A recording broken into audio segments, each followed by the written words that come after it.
Shalom, shalom, nasashimwe cyane ndakuramukije mu izina rya Yesu Kristo, Imana iguhe umugisha kandi ikugirire neza. Ndagarutse kukubwira ko uri umunyamahirwe.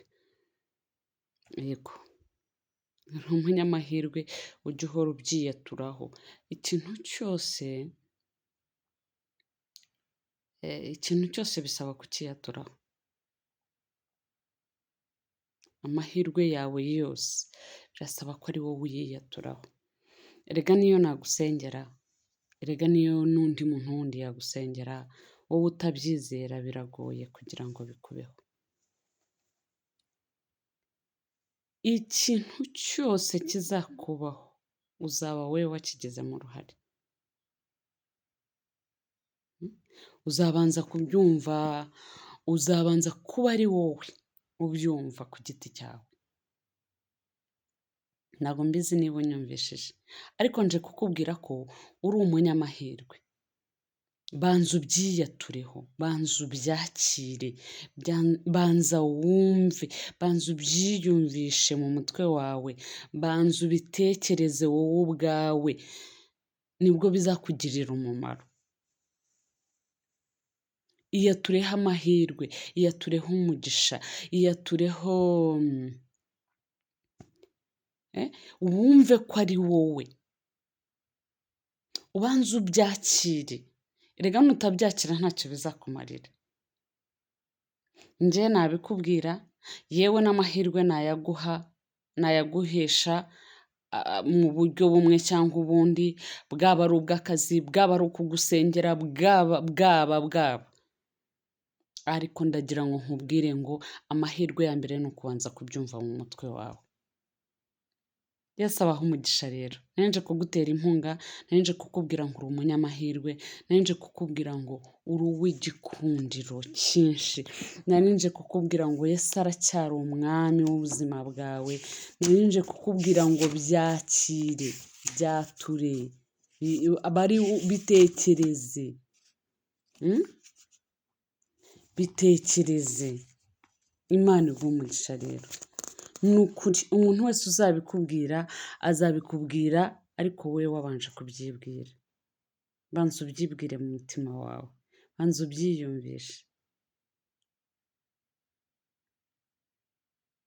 Yesu yabanzaga kubaza umuntu ngo urashaka gukira, bivuze ngo ubushake bw'umuntu buri muri we nibwo bwamuheshaga imbaraga zo gukira. Nanjye nje kukubwira ngo urashaka kuba umunyamahirwe, banza ubyiyumvishe mu mutwe wawe. Imana ishimwe cyane. Iyo ni inkunga nza kugutera, ni ukuri nzabikubwira kugeza igihe uzabyumvira mu mutwe wawe ko uri umunyamahirwe. Uzabyumva mpaka nzabikubwira, nzakubwira ko uri umunyamahirwe kugeza igihe uzabyumvira. Twagiye rero, twari tuje kwiga ku ijambo ry'Imana, twari tuje kuganira ku ijambo ry'Imana, nuko ndiho kuguhesha umugisha wo kumva ko uri umunyamahirwe kandi ukabyumva muri wowe. Imana iguhe umugisha rero. Tuje gusoma icyanditswe kiri muri Timoteyo wa mbere, ibice 2, umurongo wa 3 kugeza ku murongo wa 6, handitse ngo ibyo ni byo byiza byemerwa imbere y'Imana umukiza wacu. 4, ishaka ko abantu bose bakizwa bakamenya ukuri, kuko hariho Imana imwe kandi hariho umuhuza umwe w'Imana n'abantu, ari we nawe ni umuntu, ari we Yesu Kristo, yitangiye kuba incungu y'abantu. Ibyo byahamijwe mu gihe cyabyo. Twari tuje gusoma icyanditswe kiri muri Timoteyo, aricyo ndi kugusomera uyu munsi. Ijambo riratubwiye ngo ishaka ko abantu bose bakizwa bakamenya ukuri. Narinje kukubwira ukuri kuri mu ijambo ry'Imana. Bibiliya iratubwiye ngo irashaka ko abantu bose, Imana nicyo cyatumye itanga umwana wayo w'ikinege, irashaka ko abantu bose bakizwa bakamenya ukuri.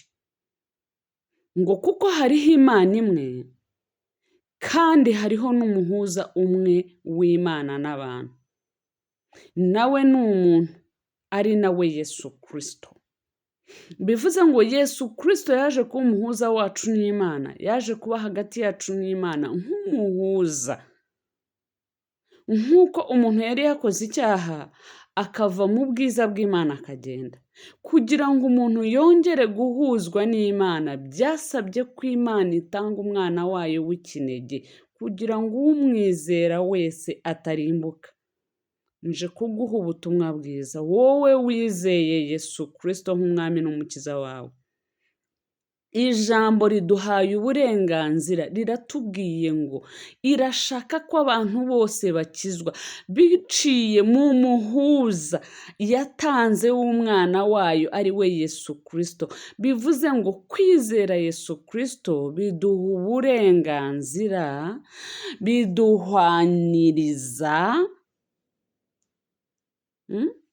biduhwaniriza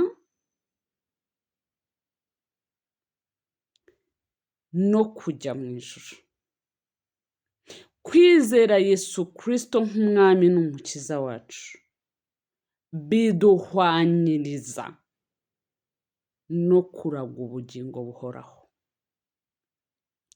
Kwizera Yesu Kristo, iyi ndabisubiramo, kwizera Yesu Kristo nk'umwami n'umukiza wacu biduhwaniriza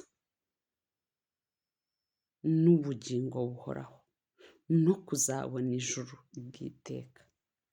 Haleluya! Ntabwo mbizi niba ubyumvishije.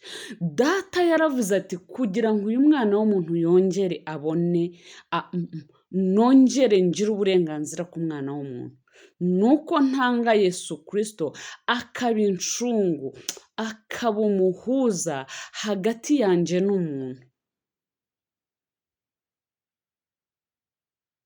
Yesu yaje kuba umuhuza hagati yacu n'Imana kugira ngo umwizera wese, ubasha kumwizera wese, ubasha kwemera akavuga ati uyu mwana w'Imana witanze ku bwacu, ndamwizeye, nizeye imbaraga ze, nizeye amaraso yamennye ku musaraba, nizeye ingufu yakoresheje kugira ngo aze ku isi. Icyo cyonyine, kwizera Yesu Kristo nk'umwami n'umukiza wawe, biguhwaniriza no kongera kuba umwana w'Imana.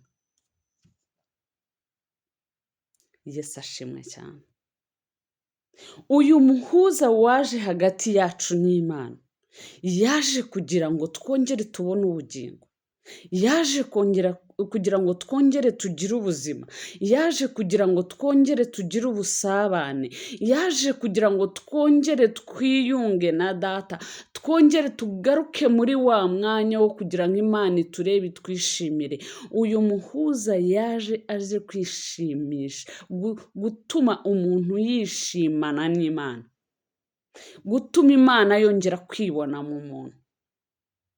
Haleluya! Ijambo riravuga ngo uwo ni we waje aba umuhuza hagati yacu n'Imana kugira ngo twongere tubone ubuzima, kugira ngo twongere tugire ubugingo. Ndakwifuriza gufata uwo mwana, ndakwifuriza kongera kwizera Yesu Kristo, ndakwifuriza ko nibura mu mutima wawe hongera kuzamo ubusabane hagati yawe n'Imana biciye mu muhuza yazanye ku isi, ari we twizereramo, hanyuma tukabona kubona ubugingo.